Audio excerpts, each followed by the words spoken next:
Ladies and gentlemen, please welcome the Roseville Wrecking Ball. The Roseville Wrecking Ball.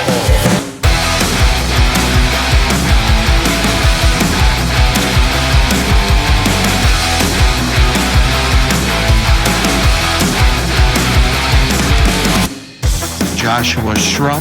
He is a very talented steward, very knowledgeable. The Roseville Wrecking Ball. This is one of those podcasts where I listen to every episode. I love what he's putting out there. The Roseville Wrecking Ball. Josh Shrum. Parcels of Knowledge. Does a fantastic job with that podcast. The Roseville Wrecking Ball. He is an Article 8 scholar, and thank God. We need Article 8 scholars right now. Tune into the Parcels of Knowledge podcast while you're on the route. That's the mailman's playbook, brother. Good morning and welcome back to Parcels of Knowledge, the podcast dedicated to delivering knowledge to the city letter carrier with your host, the Roseville Wrecking Ball. Today's sound quality might be a little bit off because normally I have a monitor while I record. That means that as I'm recording, I can hear everything I say and adjust accordingly. I can't hear anything I'm saying right now, so hopefully today's going to go fine. But today is a Wrecking Crew Wednesday.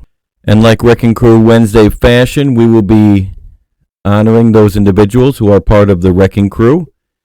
The Wrecking Crew is my Patreon, if anybody doesn't know. I've got a Patreon, and basically it's a value-to-value system. So if you feel like this podcast is providing you any sort of value, you can feel free to give that value back if you'd like. Anywhere from $1 to $50, you're welcome to contribute toward the podcast. And you do that by signing up on the Patreon. That'll be in the link below in the description.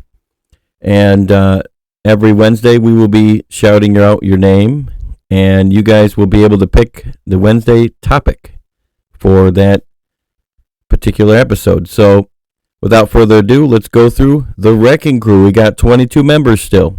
Rick Steiner, E.R., Tom Perry, Philip DeGilio, Chris Angeloff, Amy Tyvan, Ryan Ackers, Edmund DeVore, Miziel Guzman, Paul Saranowski, Jamie Gregory, Neil Beckman, Shannon Mars Sparger, Kenneth Grigsby, Benjamin Schalhaas, Joni Weber, the Allentown Architect, Self-Care, G. Whiskey, Daniel Pitts, Mark Allen Kennedy II, and Jason Munn. That's right, these badass individuals are part of my Wrecking Crew. And as always, we are out there wrecking things for management and making the city letter carrier richer in the process. Thank you again for being part of my Patreon. And the Wrecking Crew has picked leadership skills, which was surprising. I was hoping non-compliance would win out because I have a presentation I'm doing at my branch, and I kind of wanted to test run it.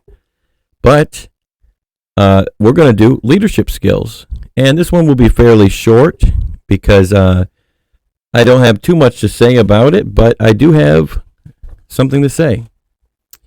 As every NALC branch leader knows, time, or more accurately, lack of time, is the biggest enemy.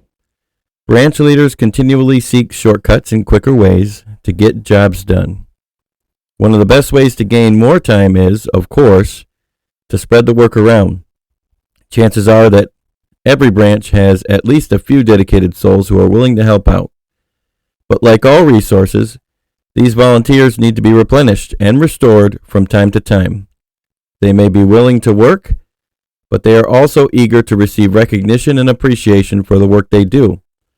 But how in the frantic rush of day-to-day union activities can branch leaders nurture their volunteers on top of everything else?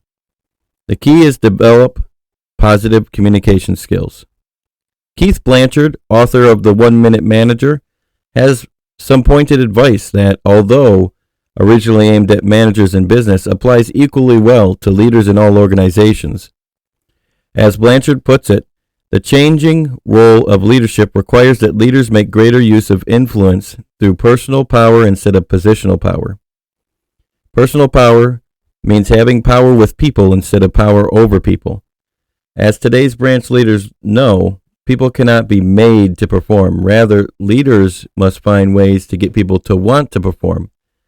I kind of equivalent this to a lot of branches take on attendance of branch meetings. I really, really hate the fact that they require people to attend those meetings in order to be a paid delegate, because then you're only getting people who are empty shells who don't actually want to participate. And I don't know why you would want people who don't want to participate at your branch meetings.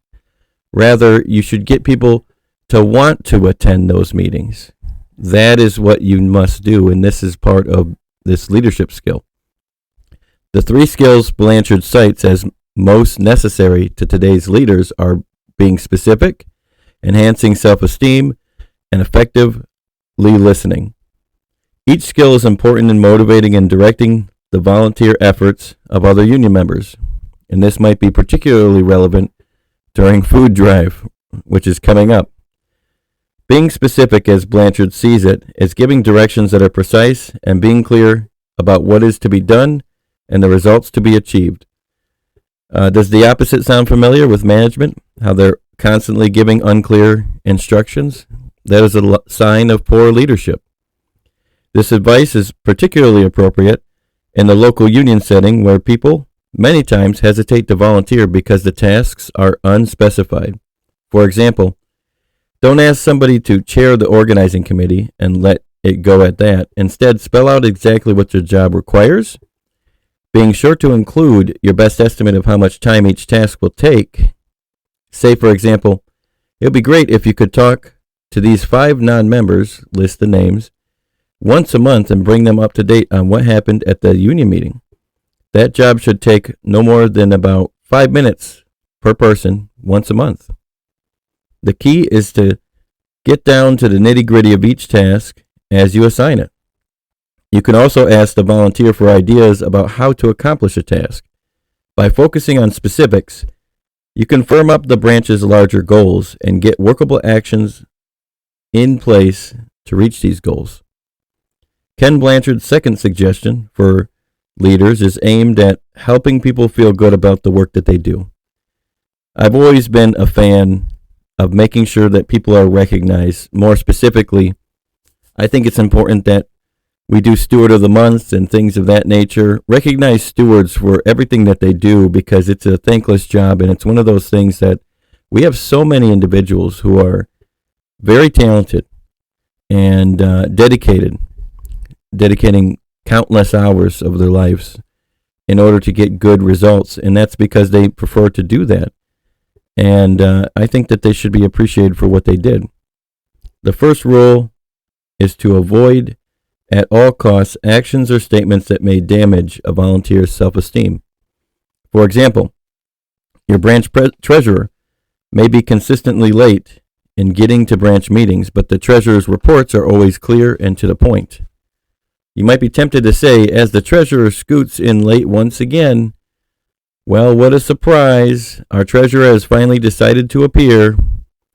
Blanchard labels these kinds of comments as eroders. Actions are words that wear away feelings of self-worth and satisfaction in performance. Instead of using eroders, focus on something that a person does well and communicate your appreciation and respect genuinely. Tell your treasurer in front of everyone at the meeting that the financial reports are exceptionally clear and easy to understand. Looking good. Again, be specific in your praise. If you go around saying things like, I really appreciate your work, or thanks for all your effort, branch volunteers may wonder if elections are coming up soon. Such general remarks often fail to sound sincere. You've got 2 ears and 1 mouth. Use them accordingly.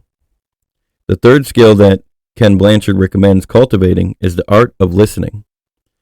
You may think you do too much of that already, but chances are you listen to other people with only half an ear. Most of your attention is on what you're going to say after they stop talking. I can be guilty of this many, many times. To make people feel appreciated and truly understood, you must focus on exactly what they are saying. One simple way to let people know that you hear and understand them is to reflect back what they just said. For example, another officer could be telling you about a problem with a manager. Instead of tuning out because you think you've heard it all before, truly listen, and then when the officer is through speaking, say something like, "So you believe that the supervisor is issuing discipline for really trivial things?" You see that carrier's morale is at rock bottom. Many times this approach may feel gimmicky as you first try it and will magically work to reduce the time spent on complaints. People say the same thing over and over because they sense they are not being listened to. Demonstrate that you are actively listening, and the conversation may quickly move on to resolving problems. Effectively listening also helps people feel understood and supported. By letting people talk and then reflecting back their concerns, you show how you feel about branch volunteers. You value and respect them, and in turn your volunteers will respect you and perhaps work even harder to make your branch activities succeed. Each of these skills are simple. None should take a tremendous amount of time to perform, and by working on being specific, building self-esteem, and listening, you are working to build a stronger, more effective branch. The payoff will be more than compensation for the effort, as the energy you invest in other people comes back to you in the branch in multiple ways. Finally, Ken Blanchard offers key suggestions to leaders who face any kind of conflict within their organization. Again, his ideas were aimed at managers, but apply equally well to volunteer groups. Conflict is the result of rational people seeing the world differently, he writes. To best resolve a disagreement, don't dwell on who is right. Rather, try to understand why the other person sees the situation as he or she does. Ask questions instead of placing blame. Typical questions that can help leaders resolve conflict include, well, what do we have in common? And if we were to agree in the future, what would it look like? These questions are designed to open up options for discussion that can bring people together. Questions about blame and responsibility will only push people further apart. As Blanchard notes, using any of these techniques effectively requires taking a step backward. Disengage emotions and apply rational thought. You will serve not only the union better, but also your own peace of mind and blood pressure. We do have something else to talk about. So pretty soon I'll be opening up a GoFundMe. I have some concerns about my expenses at the convention. They may be, I might be okay, I might not be. If I don't share a room with somebody in my branch, which I tried to, and it appears there is nobody available, I'm the last guy on the list. If I don't share a room with somebody, I'm going to be responsible for the entire cost of the hotel rather than half, which would be, over $2,000. I've had a lot of individuals tell me, hey, why do you have a Patreon? Why can't I just give you a single individual payment? Well, I'm going to post a GoFundMe today that will allow that opportunity to those individuals who've been requesting it and allow me to also accommodate my potential issues with the convention costs. And also, it'll improve my presence at the convention because if I get enough money, I can do things like giveaways and buy equipment that would help me run my podcast mobile. That way I could report back from the convention in the best way possible. And if you guys can allow that to happen, I would be eternally grateful. But either way works. No matter what, I'll be fine. You don't have to give me anything. You guys have given me a tremendous amount over the years, and I am already eternally grateful for everything you've done, including listening to me on this podcast. I didn't know that my voice would be something that other people would be hearing in the future, and that's a very good feeling that people would like to hear what I got to say. So even if you're just a listener, that's absolutely fine. But I will likely have the GoFundMe in the description.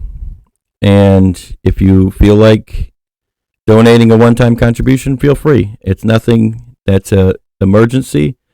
Other people have causes that are probably of greater concern, so I'm not too pressed about it. But If you guys would like to help my journey to the convention and reporting it back from my podcast, feel free to help me out. And if there's any other people who want to share a room with me, yeah, we can figure out that too. If you'd like to hit me up and we'll talk about maybe we can both help each other out and cut expenses for both of us. So either way works, but hopefully you learned something valuable today. And as always, have a good day. If these guys are getting educated, we will be in big trouble.